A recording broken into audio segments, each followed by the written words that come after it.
Beautiful people. So, I really want to talk about energy today in general because I noticed that, every time we talk about energy, how it works, everyone has different perception.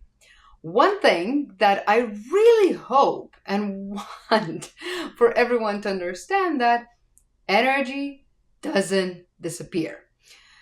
There are principles that you learn early if you spend any time studying physics, if you study the body, if you just study other people. Energy doesn't vanish.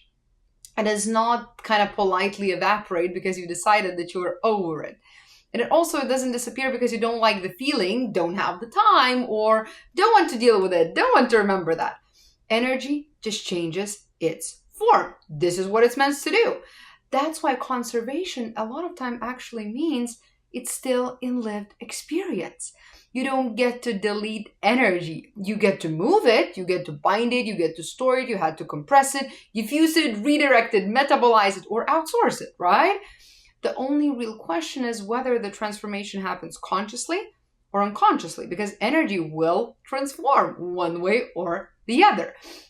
Unconscious transformation, they usually tend to look like what you guys don't like: symptoms, sabotage, compulsion, somatic weirdness, right? That weird feeling in the system, relationship drama, chronic fatigue, and I don't know why I did that feeling.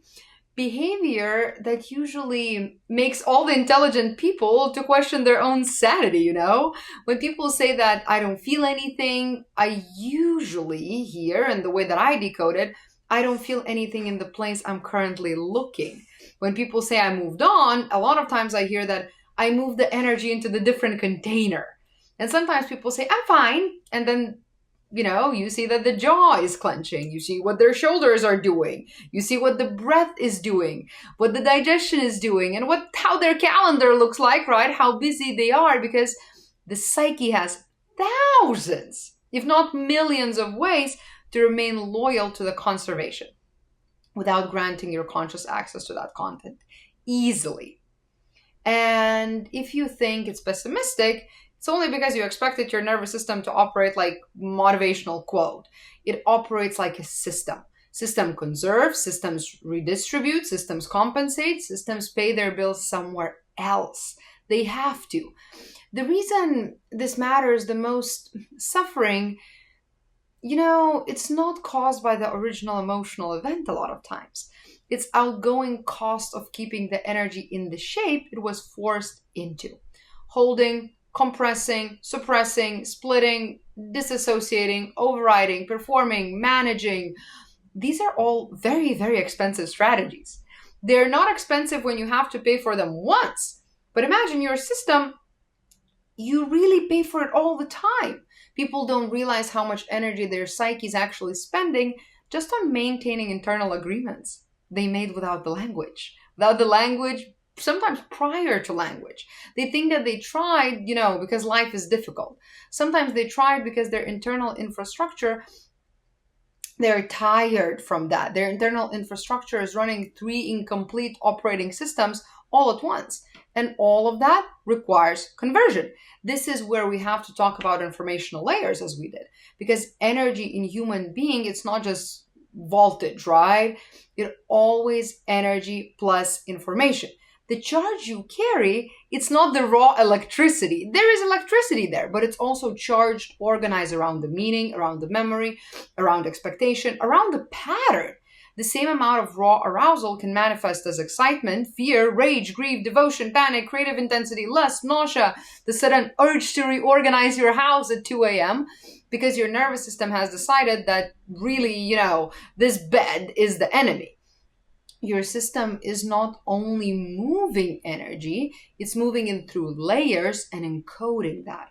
I think of human system, as layers, right? You probably heard it: physical, emotional, mental layer, soul level layer, relational layer, systemic layer, where the roles, family, constellation, loyalty structures usually live. We have collective layer. So these layers are not separate. They're more likely like channels that are carrying the same signal, sometimes coherently and sometimes distorted signal. When coherence is high, the signal can move very clean. When the coherence is slow, you get static. Static is important here because repression often starts behaving like static. People imagine repression as like, oh, just not feeling or absence. This is not what it feels like in the system. Repression really feels like low-level interference. It's a background noise. It's a constant overhead, a subtle drag on your bandwidth, right? When you've been holding something down for years, system doesn't go quiet. People just think like, oh, I don't hear it. It gets actually so noisy, but just not in the layer that you are looking for it. It's like running 10 heavy programs in the background while trying to, complain that your computer is slow. Well, computer is slow because it's busy. You are busy. You're busy maintaining all these like hidden processes that are constantly happening there, whether you're aware of that or not. And repressed emotion, it's more like a signal you force into the frequency that you don't consciously monitor. You don't see it. It becomes the static in your body. The irritability that you can't explain, the restless scrolling, the inability to settle, that compulsive planning, let's say, the sudden need to control, the fatigue that doesn't match your workload, the cravings that appear the moment that you try to rest, the anxiety that spikes when everything is really calm. The system is conserving, transducting, it's obeying physics in your psychological universe. This is why the body oftentimes becomes the most honest part of you, because the mind can claim that it's moved on. A lot of you guys do that. A lot of times when I see the client, they're like, no, it's done. I worked on it. Well, the body continues to run the charge. The mind can say like, I'm over my father. Well, the body usually tightens whenever you speak about the authority. The mind can say, I forgave my mother, when the body collapses when you receive any type of care or you can receive the promotion at work. And this is, I call that systems accounting ledger. Energy that cannot be consciously felt becomes energetically expensive to contain. And the cost will show up somewhere else. That's why it's so difficult to find it. What makes it even more precise is that different emotions tend to convert into different kinds of holding patterns, which is kind of expected, right? Anger that wasn't allowed usually becomes muscle tension, jaw clenching, shoulder rigidity, certain kind of forward thrust, postural readiness, a pattern of sarcasm or competence that secretly just rage, right, with a different suit. Grief a lot of times becomes like heaviness, like fatigue, like emotional flatness, difficulty initiating, tendency to overwork to actually avoid that feeling, or a compulsive consumption to stimulation. So you never have to feel that feeling and sit long enough for the sadness to surface, right? Fear has completely different pattern. Fear that wasn't allowed often becomes control, excessive planning, perfectionism, obsessive scanning, that inability to tolerate any ambiguity. And that kind of like, oh, I'm just prepared personality, that a lot of times it's your nervous system refusing to let go of the vigilance, right? And shame has a different pattern. Guilt has a different pattern. And all, I should say, none of this is moral, by the way. It's just literally mechanics. It's conversion. There's a deeper layer. The psyche does not only repress emotion, it often splits around the emotion. When something is too much to integrate at the time when it happens, especially in the childhood, especially under relational threat, the system will segment. It will distribute the experience into different internal zones. One zone continues daily life. Another zone holds the raw impacted charge. Another zone can create the strategy how to keep those zones without colliding. This is how systems keep functioning while integration capacity is fully exceeded. The price is that you ended up living with internal portions that operates on different timelines and different rules. This is where, we see that some parts of you operates at Windows XP and some parts of you are like Windows 2026. I don't even know if that even exists, right? But it's very clinically accurate because many people are walking around with different parts of them running different software versions.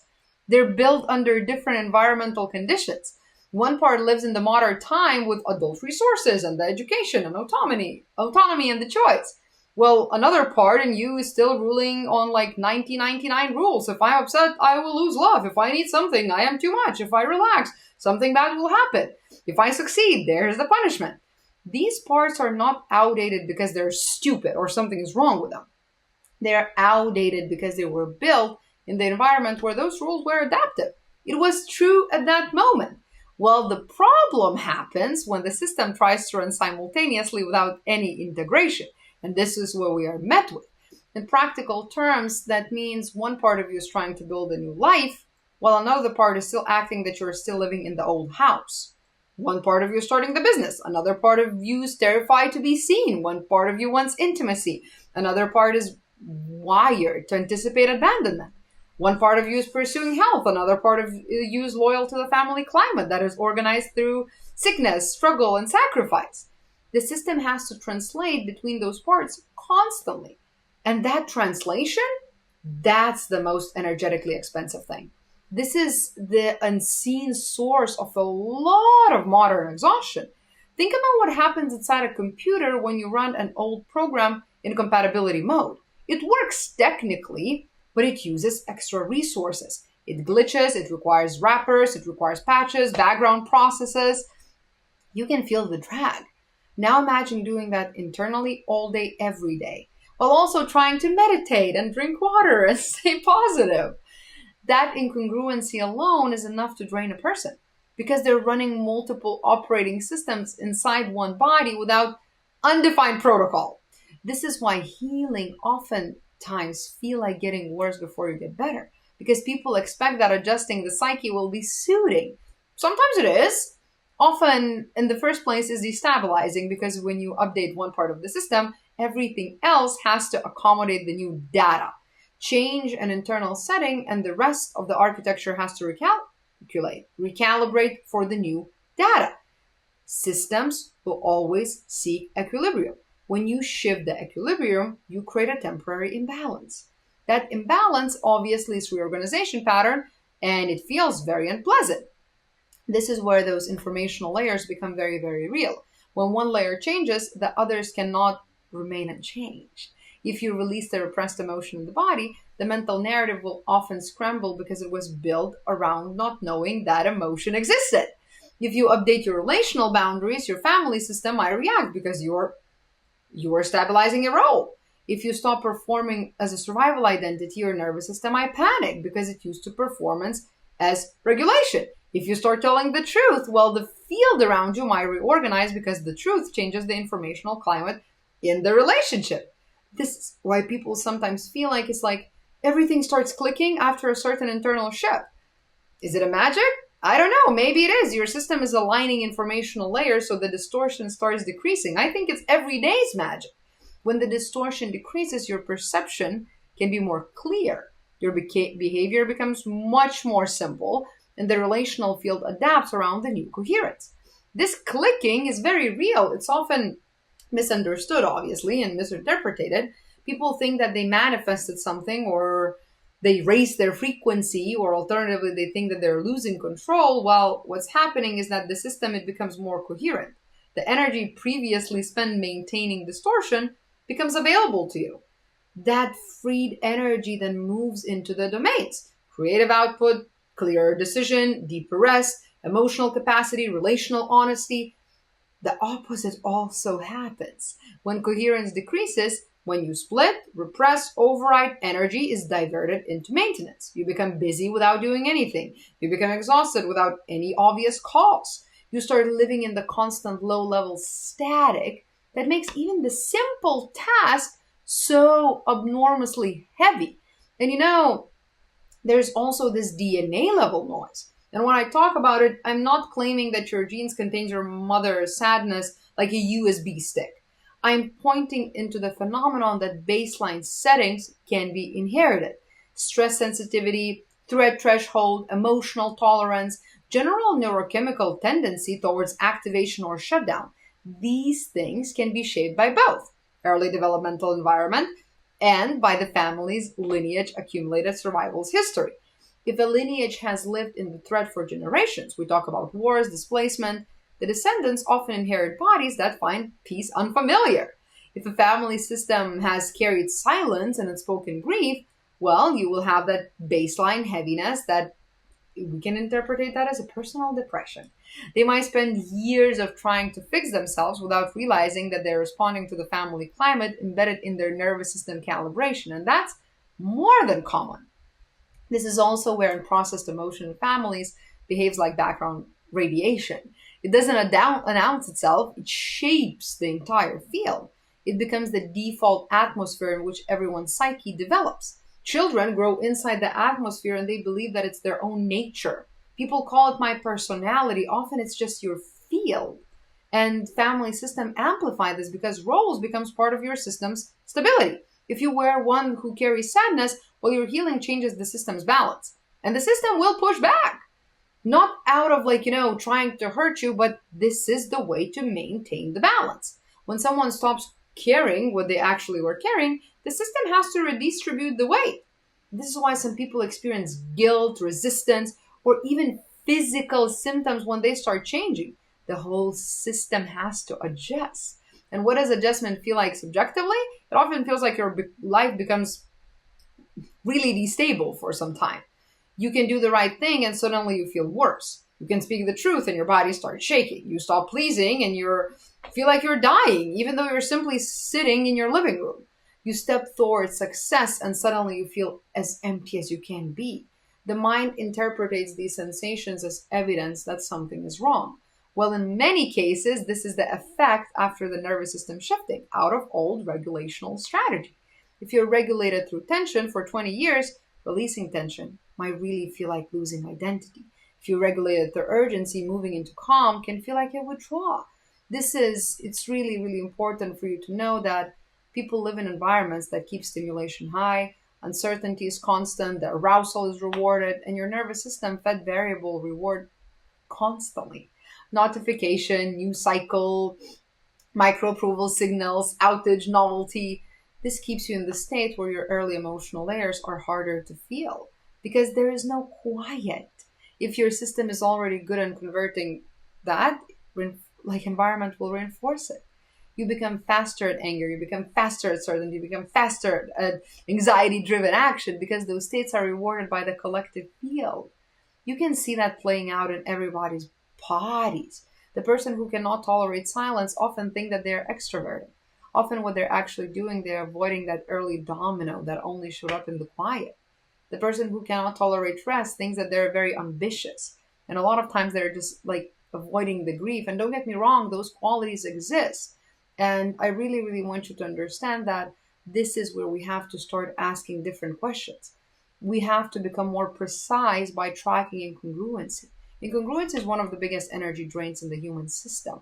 Is the state where different layers are holding different information. Your mouth says yes, your body says no. Your mind says it's fine, your stomach says that it's fully threatened. And these conflicts create constant translation overhead. You can function like that for years, but thriving lives in different part then.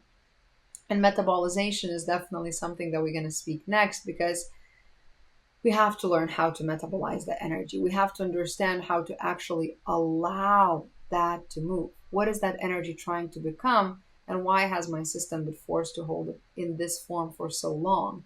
And when you will start answering that honestly, you won't need to destroy anything. You will allow that to move as energy is supposed to do.